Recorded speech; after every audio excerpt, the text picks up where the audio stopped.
When FIFA expanded the World Cup to 48 teams, the Federation's biggest worry wasn't politics or heat or travel. It was something simpler.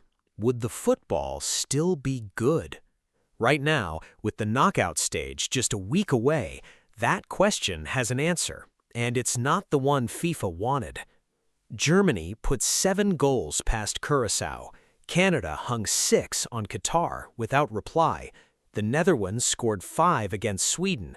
Japan put 4 past Tunisia in a game Tunisia never threatened. These aren't isolated results. They're starting to look like a pattern. So is FIFA's biggest fear about this tournament already coming true before a single knockout match has even been played? Let's break it down. To understand why this matters, you have to go back to 2023, when FIFA approved the jump from 32 teams to 48. The format change added 16 new nations and created 12 groups of 4 instead of 8 groups of 4. It also added a brand new round, the round of 32, just to bring the field back down to size. FIFA framed it as inclusion. More countries, more fans, more nations with something to play for on the world's biggest stage. Critics framed it differently. They warned that adding so many teams, many of them ranked outside the global top 50, would water down the level of competition in the group stage. The worry was specific. With weaker teams now filling out groups alongside traditional powers, group games could turn into mismatches rather than contests. Instead of jeopardy and tension, fans might get blowouts and dead rubbers. Now we have real data to test that worry against. Curaçao, the smallest nation by population ever to qualify for a World Cup, lost their opener 7-1. Tunisia has been outscored 9-1 across 2 matches. Qatar has scored 0 goals in 2 games. These are not close contests. Here's where things get interesting. This isn't just about 1 or 2 lopsided scorelines. Across the opening rounds, several of the traditionally stronger football nations have posted some of the most dominant scorelines in tournament history, and they've done it against sides making their World Cup debut or returning after a long absence. Germany's 7-1 win matches one of the largest victory margins ever recorded in a 2026 group match. Curaçao still made history just by scoring a goal in that game, which says a lot about how one-sided it was. Canada's 6-0 win over Qatar followed a more competitive draw in their opener, suggesting the gap in quality, not just a bad day, is the real story.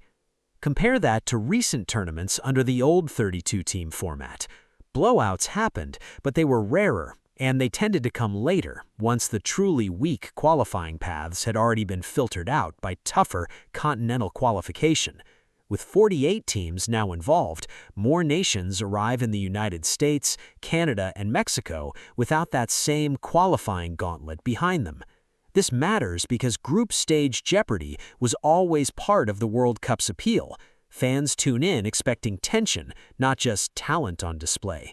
When a result feels decided by halftime, some of that tension disappears, no matter how good the winning team looks doing it. What do you think? Does a scoreline like 7-1 excite you, or does it take something away from the tournament? Before we go further, quick reminder to hit subscribe if you're into this kind of World Cup breakdown. We've got daily coverage running right through the final in July.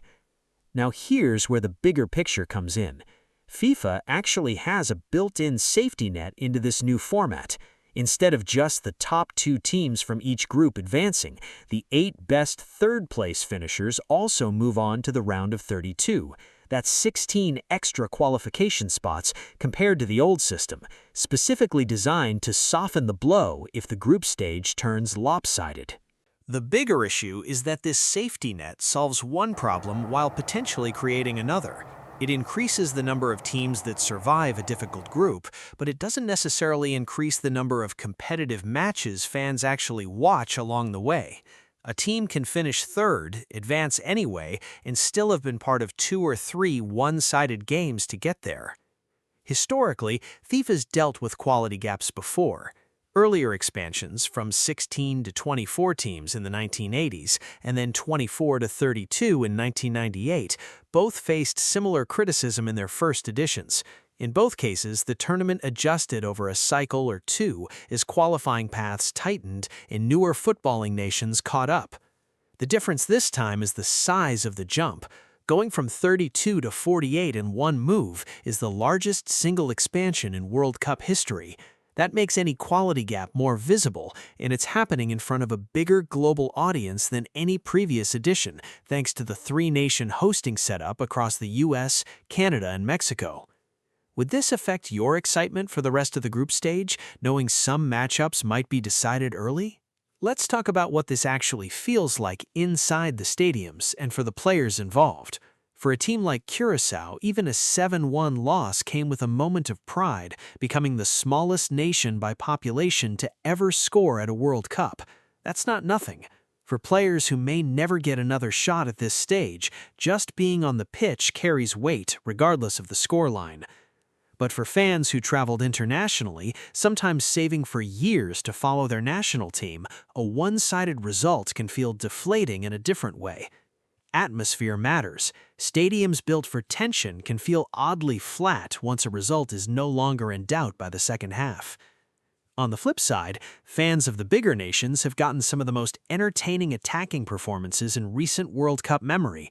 Big-name stars have had room to operate against deeper, less experienced defensive lines, leading to highlight reel goals and big individual moments early in the tournament. So depending on which side of the scoreline you're sitting on, this expanded format is either delivering exactly what FIFA promised, more inclusion and more storylines, or it's exposing exactly what critics warned about, a widening gap between football's traditional powers and its newest arrivals. Looking ahead, the real test starts in less than a week when the knockout rounds begin. Once the bracket narrows to single elimination matches between teams that have already proven they can win, some of that group stage gap should shrink naturally. Weaker sides that snuck through via the third-place pathway will be facing sharper opposition with no easy games left. The best-case scenario for FIFA is that the knockout rounds turn out tense and unpredictable, making the group stage look like a necessary growing pain rather than a lasting flaw.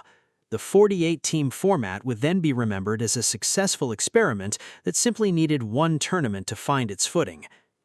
The more difficult scenario is that the gap persists, with several heavily one-sided knockout matches reinforcing the idea that the format stretched the talent pool too thin, too fast. That outcome wouldn't cancel anything or collapse the tournament, but it would likely fuel renewed debate inside FIFA about whether 48 teams is the right number going forward, or whether qualifying paths need to get tougher before the next cycle. Which country do you think benefits most from this format? The traditional powers getting easier group games, or the smaller nations getting a real shot at the world stage? So where does that leave us heading into the knockout stage? FIFA expanded this tournament hoping to bring more nations, more fans, and more stories into the World Cup, and on that front, it's already succeeded. Curaçao's first ever point and first ever goal are proof the inclusion goal is working exactly as intended. But the same expansion appears to have brought back a concern FIFA hoped had been put to rest, a widening gap between the tournament's strongest and weakest sides, visible in scorelines that are hard to ignore. Whether that gap fades once the real knockout football begins is the question the next 2 weeks will answer. Let us know what you think down in the comments. Do you think the 48-team World Cup format needs changes before the next tournament, or is this just a normal adjustment period? And which knockout match are you most looking forward to seeing? Drop your prediction below. If you enjoyed this breakdown, hit like, subscribe, and turn on notifications so you don't miss our daily World Cup coverage right through the final.